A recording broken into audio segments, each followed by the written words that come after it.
Badan Narkotika Nasional Kabupaten Ogan Ilir melaksanakan tes urin di 16 kecamatan dengan 227 kepala desa. Tes urin dilakukan di setiap kantor kecamatan.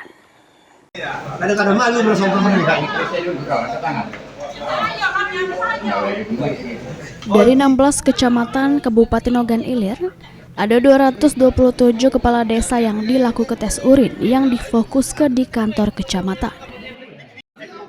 Ketua Pelaksana Tes Urin Rulyadi ngatoke, dari 227 kepala desa yang dites urin, ada beberapa kepala desa yang tidak datang dengan berbagai faktor alasan, mulai dari sakit, liburan, urusan keluarga, serta halangan lainnya.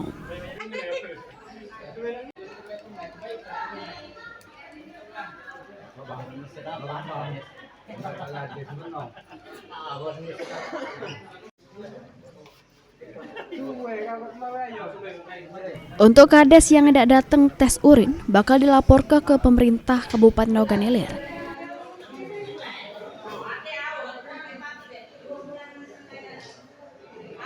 Lebih lanjut, Rulyadi ngatoke, dari 227 kepala desa tersebut, hasilnya beberapa uang terindikasi dengan alat pengukur 10 parameter pendeteksi zat terlarang.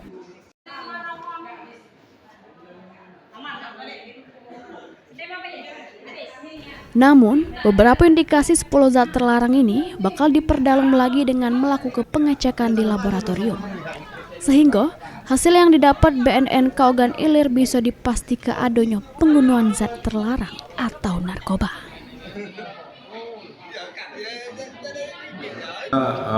Melaksanakan kegiatan tes urin ini hari terakhir kita di kecamatan terakhir.